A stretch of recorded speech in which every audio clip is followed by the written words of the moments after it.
Americans must rebel against digital currency. I'm going to give you a couple of reasons why here. Got to thinking about this morning, and with a lot of what's going on and everything, and I think, yeah, we need to really rebel against this digital currency stuff that they want. Point number one, cost of living is up. Wages are not. We're all having a very difficult time paying bills. Money is definitely not going as far as it once did. When you're spending $400+ at the grocery store for a good amount of groceries, that's a problem. And you know, I did a video a while back on hyperinflation without a cost of living adjustment. You know, you see these pictures of the Weimar Republic, and they got these huge big stacks of, you know, Deutsche Marks. And where are our stacks of cash at? I don't remember having a big, huge stack of cash. You know, oh well, it's the cost of a loaf of bread is 30,000 marks or something. Okay, well, what if that happened today? The cost of a loaf of bread becomes $30,000. Are we getting that kind of money coming in? No. If you're having hyperinflation, there should be a cost of living adjustment, and there isn't. That's a problem.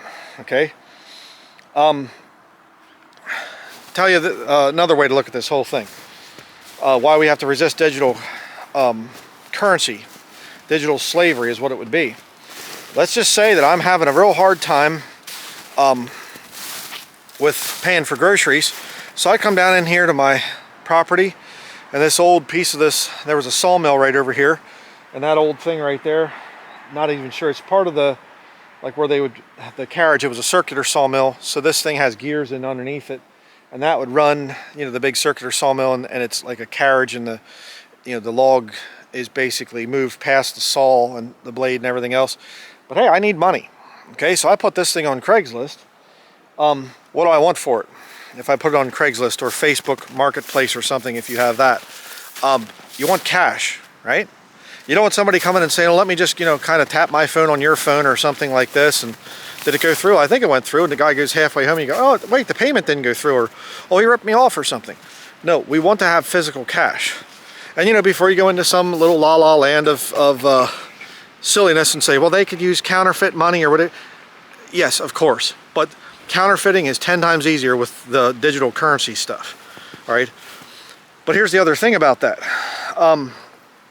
If you're selling for cash, there's obviously, I shouldn't have to pay taxes on it. It's an old thing and whatever else. I sold it to somebody, it's cash. There you go.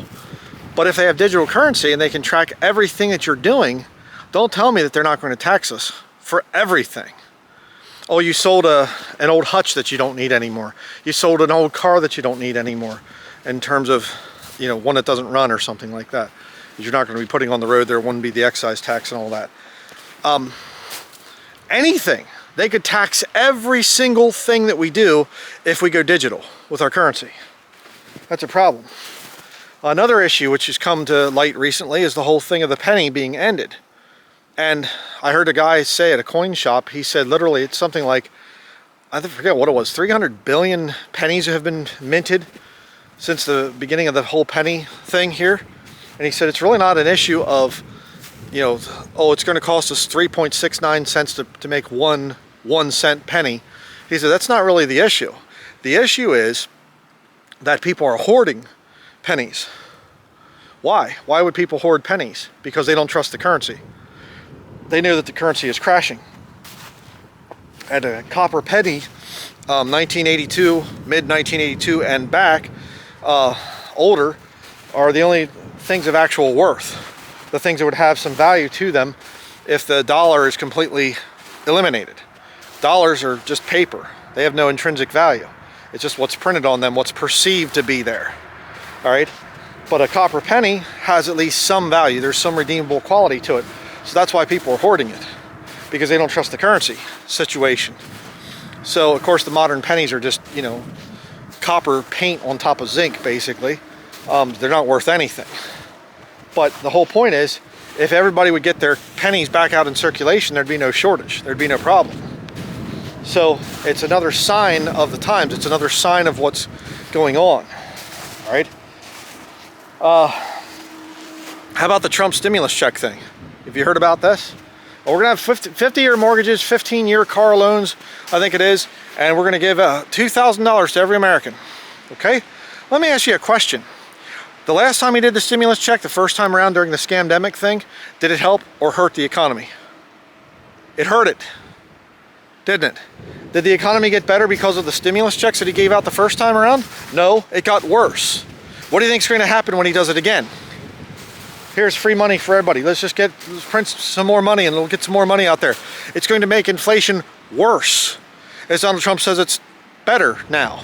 He's a liar. He's lying to people. All right? Stimulus checks do not make the economy better. They don't. They're just trying to get people to stop hoarding money and you know, don't prepare for a crash, okay? You don't want to prepare for a crash. You just want to just go out and live frivolously and just keep that velocity of currency going and whatever else. Just keep the money moving because that's how a scam works, see? Don't go home from the scam artist there with a little, which one is the P underneath the nutshell? Which one is it? Everybody just looks at that and says, well, let me play next, let me play next. And then finally people say, this is a scam. We're all leaving. See? That's not what they want. They have to keep people invested in the scam. All right? Very important. All right? How about the thing of importing cheap foreign labor? There's a good one. That's another way to keep the economy going, you see? Another way to keep this artificial money going. We're just going to make it so that we can't afford to pay Americans anymore a fair wage. So we're going to get some, you know, people from India coming over here and from China, two slave labor countries, and we'll just import labor coming over here. And Trump comes out and says, oh, we need intelligent people. And what's her name there, Fox News anchor woman or whatever, and she says, Laura Ingraham just came to me, and she says, oh, don't we have talented people here? Well, no, not like the people that we need, you know. Yeah. And Trump has openly admitted that he's hired HB1 visa people because they're cheaper. See, that's another way that you keep the artificial economy going, the economy that should have crashed a long time ago. You crash the system of the dollar, some people lose, some people gain, and then you come out with a new currency. Get back to that here in a minute. All right.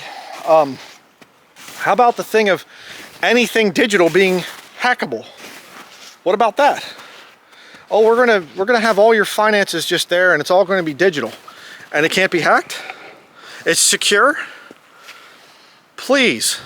They come in and they steal people's social security numbers. They come in and they do all kinds of things. It's ironic because the country I think that's probably worse than any other country out there for scamming Americans out of their money is India. They have whole scamming centers. Oh, hello, I am from PayPal. You need to give me your banking information and so I can, you know, correct these errors or something. You give them your banking information. Now go down to the store and get a money card and, you know, a cash card or whatever and bring it to this address and, you know, we'll make sure everything's fine with your account. And you get gullible Americans falling for it all the time. And Donald Trump is shipping more of those people over here. Nice, real nice. But, oh yeah, you don't have to worry about it. You know, money can be digitized, it can be made digital, and it's completely safe. You don't have to think about it. It's secure online banking. Oh yeah, okay, those things are being hacked into all the time. Then why do we want that for our future? I mean, right now, the most sophisticated computer programmer, dark web hacker, you're watching this video, how much money do I have in my wallet? Can you tell? You couldn't if your life depended on it. How much money do I have in my bank account?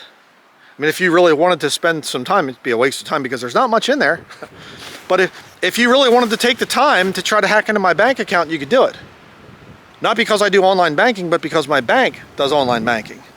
And you could get in there and you could look for my file and whatever else, and oh, there's how much he has. See?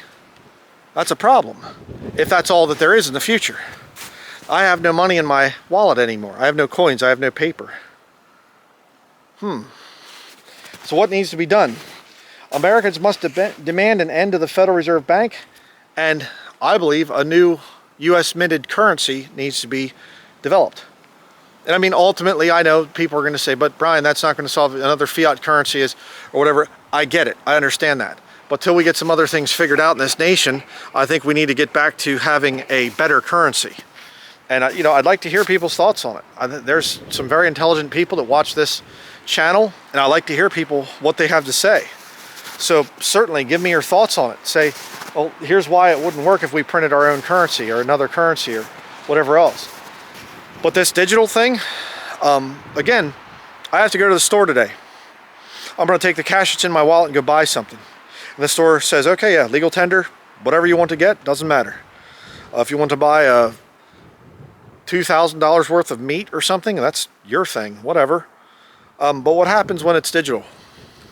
Oh, I'm sorry, sir, you can't buy meat.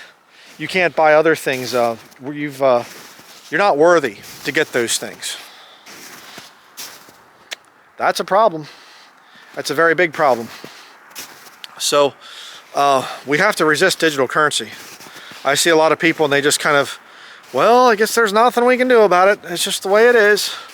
Oh well, you know, it's a shame it's going to this, but digital currency is the future.